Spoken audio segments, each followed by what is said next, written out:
Just hit an Ariana Grande though, bitch.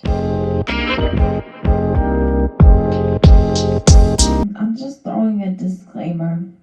I am a big fan of Ariana Grande, but today's topic is Ariana Grande, and the question that remains, is she the queen of appropriation? As many of you know who live on the internet, Ariana Grande has recently deactivated her Twitter account. We think that, at least the fans do. Perhaps the reason why she deactivated it is because of all the mean comments that came out concerning her Instagram post. A lot of people were saying that she was Asian baiting by the way she looked in the photo. Now let's examine the photo for a couple minutes, shall we?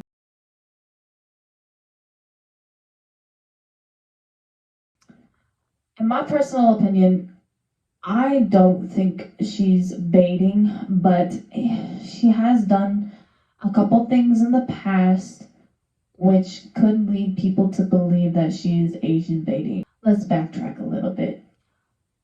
Ariana Grande is a naturally pale person, so for her to go back to being pale, honestly, I applaud it. Like, I even made this one comment this one time. I don't even remember which video it was, but there was this one comment that I made. I said that I liked Ariana Grande's new look because she wasn't as spray tanned as she once was.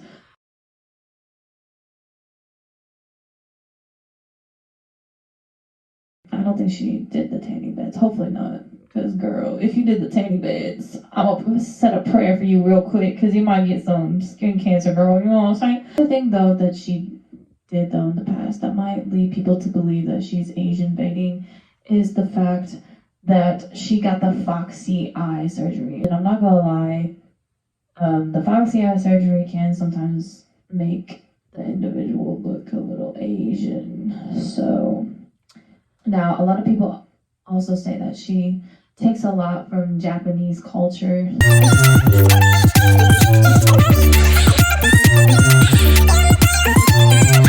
Which is somewhat true. She was on Jimmy Fallon's show this one time. I think it was during the My Everything era. And she started speaking in Japanese. I wanted to reiterate, though, there's nothing wrong with learning a foreign language.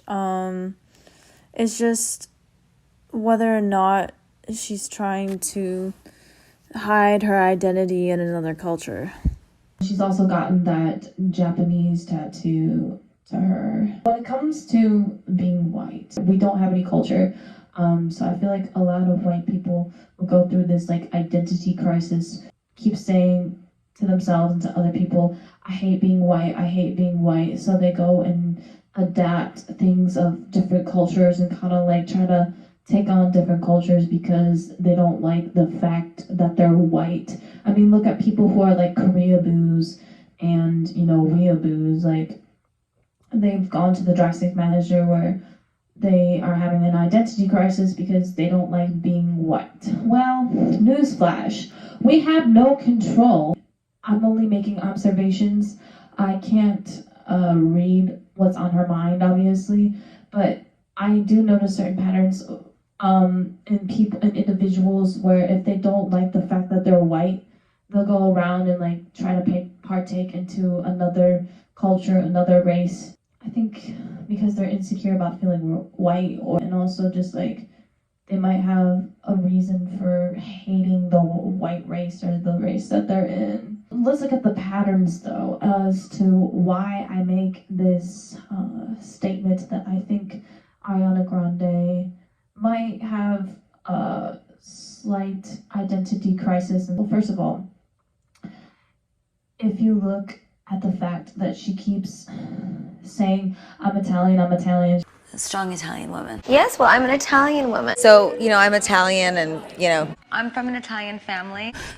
Immigrant Italian family. Strong Italian family. Close Italian family. I'm from a good Italian family. Very traditional Italian. I'm Italian. Well, I'm Italian. I'm Italian. Making it sound like Italian is a race. Italian is not a race. Italian is a part of the Caucasian race. I just feel like when you try to stretch it out that far and be like, I'm Italian, like, it's very prominent that you don't like being a part of the white race, or you don't want to seem like you're a white individual. If you look at any government forms that you have to check, your race or ethnicity, Italian is not a part of it. It says African American, Caucasian. It says Hispanic, Latina, Latino, Southeast Asian, or Pacific Asian. Things like that. I'm sorry if I'm missing a couple of them. I don't remember exactly but all I know is that Italian is not on the list. Speaking of Hispanic, though, I believe that she went through a phase where she was she wanted to appear Latina, and she kind of embraced the fact that people thought she was Latina, because I did see a lot of people comment on the internet and stuff like that, across Twitter, across YouTube and stuff like that. They're like, wait, she's not Latina? And it's like, no, she's not Latina. She's white with a very heavy spray tan. I think she did try to embrace that image a little bit. She started doing songs in Spanish and stuff like that. But I don't think she really took that into effect too much. The biggest thing that I think is prominent is the fact that she has partaken a lot in African American culture. Now, pause. I think the reason why this is a couple of reasons. First of all, African American culture is definitely incorporated in a lot of hip hop and mainstream music. Because if you think about it, they honestly did take over the music industry. And I don't mean that in a bad way. That's actually a good thing, because, back then, the music industry, like in the 50s and stuff like that, during Elvis's time, mainstream music back then was like dominated by white people. Also, I think it might partly have to do with the fact that she's close friends with Victoria, and Victoria had a big influence on her music.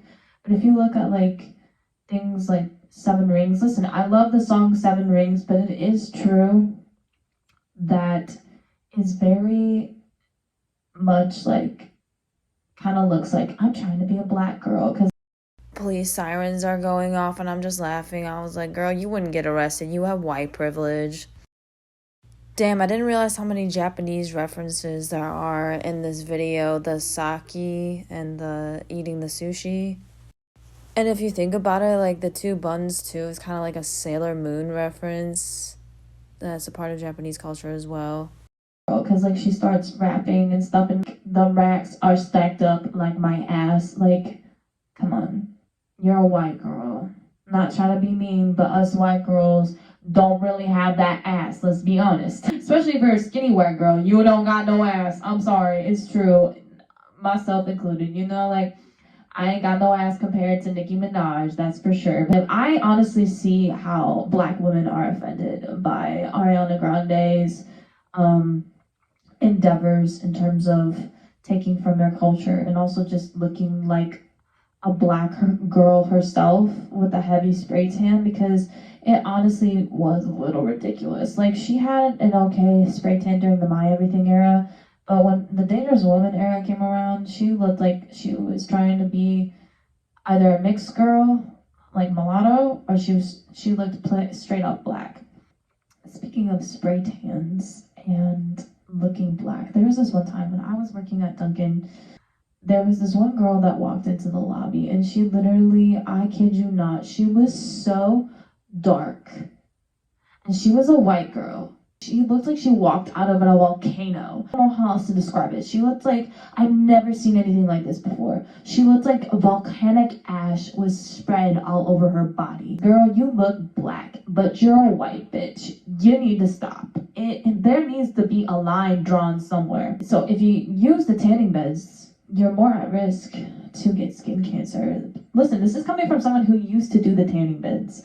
I used to do the tanning beds, and I knew, I was like, all right, do I really want skin cancer in the long run? Do I really want to go there? And the answer is no, I don't want skin cancer. And I did start getting like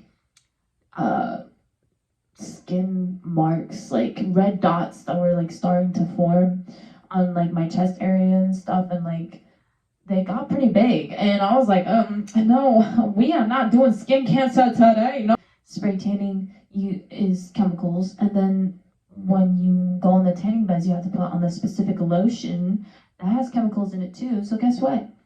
When you're older, you are going to have leathery, nasty skin.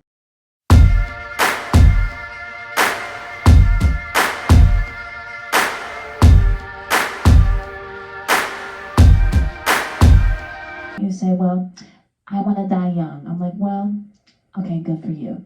I'm just saying, if you do want to get older, you're gonna have nasty, saddly skin. So there's this second story. There's this one time, this happens at Dunkin'. I swear to God, when you work at Dunkin', you see these, these tan bitches, these bitches that are obsessed with tanning, and it's just like, girl, just don't. From one white girl to another, you're just damaging your skin, and it's not doing you any good, okay? One white girl to another. One time, this girl came through the drive-thru at Dunkin', and I don't know if she did like a self tanner or spray tan or something, but she looked like an orange. This is a sign. This is a sign you need to stop. You need to stop doing this tan. It's just not good. To Ariana Grande. I don't think she's Asian baiting, but the fact that it was all at once, that she was trying to go back to being pale, dyed her hair black, and she had that eye surgery previously. Yeah, I can see why people are saying that, but again, I don't think she's trying to Asian bait. But when it comes to African American culture, I think that's where she has appropriated it the most. There's a way to like have a tan level where it doesn't look too much. And I just think that when it came to the Dangerous Woman era, it was just too much. I mean, if you look at photos of her on the red carpet, she looks like she's a black woman.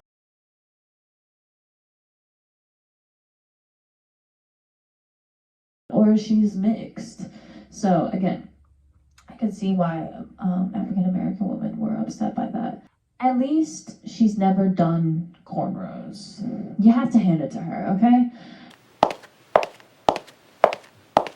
I'm not making this video to be like, oh, Ariana Grande is an evil human being who appropriates culture. No, that's not the purpose of this video. This is just observations of what I see. And it is true that she has appropriated Black culture.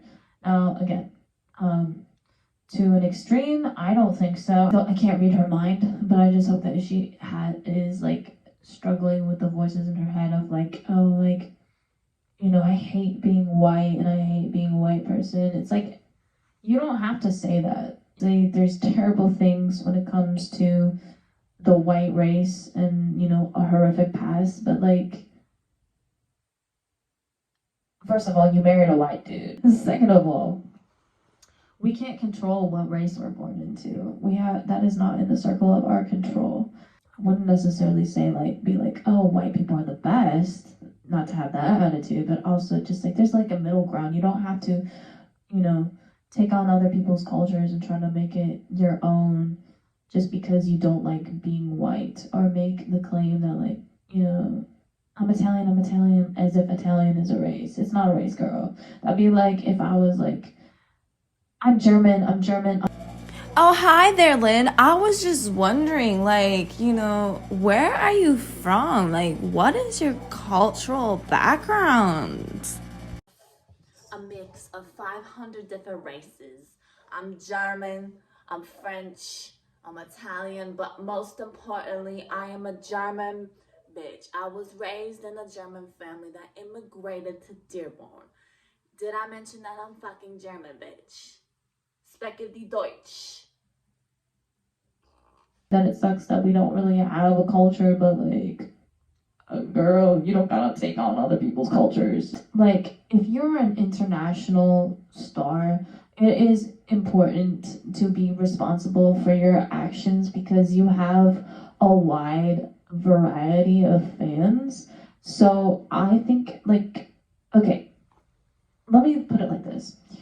Let's talk about Jenna Marbles. So, listen, I love Jenna Marbles. I see how people were offended by her Nicki Minaj video.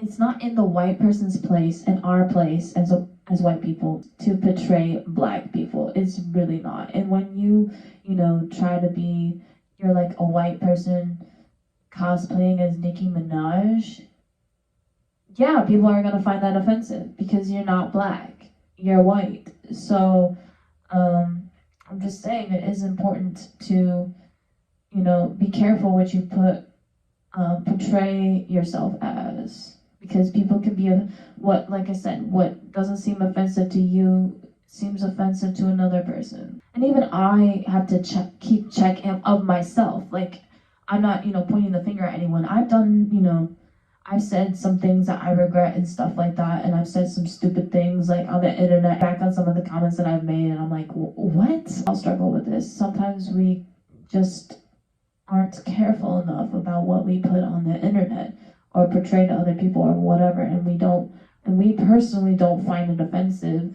but somebody else does. And I think, like, the subject of race is a very touchy topic, and I think it is important to not come off as offensive or appropriating culture. But that comes from every side, not just white people. Anyway, I'm not butthurt by white jokes, but I mean, it is important as white people to set the tone. You know what I'm saying? I think what I'm trying to say is that it's important as white people for us to set the standard to treat other people the way we want to be treated.